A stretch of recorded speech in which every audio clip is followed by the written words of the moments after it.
comment bien gérer l'eau. En été, on n'en a pas assez. En hiver, on en a trop. 2 milliards de personnes qui n'ont pas accès à l'eau potable et régulièrement les médias qui défraient la chronique en nous expliquant qu'il faut qu'on consomme moins ou en nous expliquant que des inondations diluviennes ont encore ravagé notre pays. Heureusement, des solutions existent et il y en a beaucoup qu'on peut trouver dans le monde antique. Je viens de terminer une conférence pour le Festival durable de l'eau et j'avais envie de vous présenter toutes ces solutions. Commençons par un exemple bien connu, le pont du Gard. Construit en 40 après Jésus-Christ, long de 275 mètres et haut de 48 mètres, il pouvait transporter jusqu'à 40 000 mètres cubes d'eau par jour. Maintenant, imaginez Rome à son apogée, à l'époque de Trajan, 98 après Jésus-Christ. 11 aqueducs amenaient près d'1 million de mètres cubes d'eau par jour. Il y en avait tellement que les Romains ont créé la naumachie. Ils représentaient des batailles navales dans le Colisée de Rome.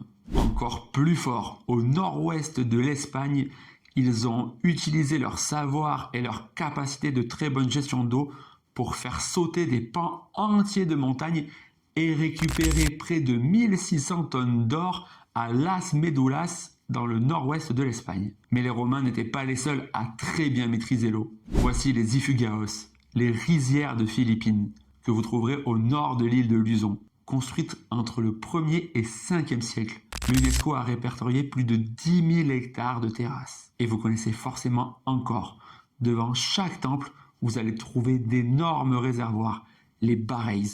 Les plus grands réservoirs mesurent 8 km sur 2. Ils ont une capacité de stockage de 50 millions de mètres cubes. À Angkor, il y a plus d'1 millier de kilomètres de canaux. Et ça a été construit entre le 10e et 11e siècle après Jésus-Christ. On change de continent pour partir au Pérou. Voici les morailles, les terrasses Inca. Construites au nord de Cusco, à partir du 15e siècle, elles sont situées à 3500 mètres d'altitude.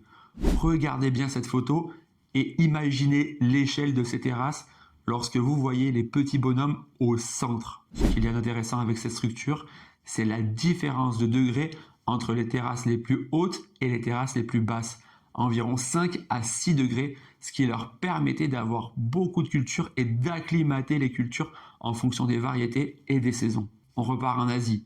Voici les rizières du Vietnam, construites au 15e siècle. Dès lors que les Vietnamiens ont eu besoin de plus produire, ils ont commencé à domestiquer les montagnes et à faire ces formidables terrasses. Aujourd'hui, le Vietnam est le 3e exportateur de riz au monde.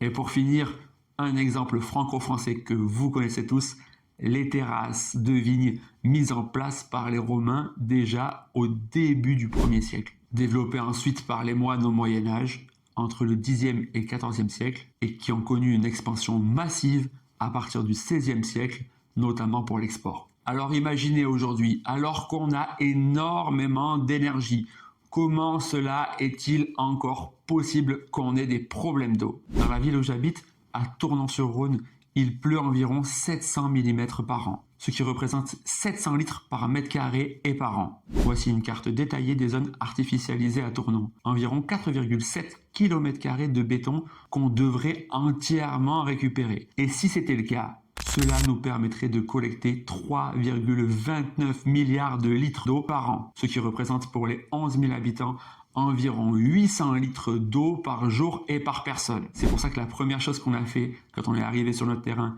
ça a été capter l'eau. On a fait plusieurs mares et dans cette vidéo, vous allez découvrir comment avoir une mare sans moustiques.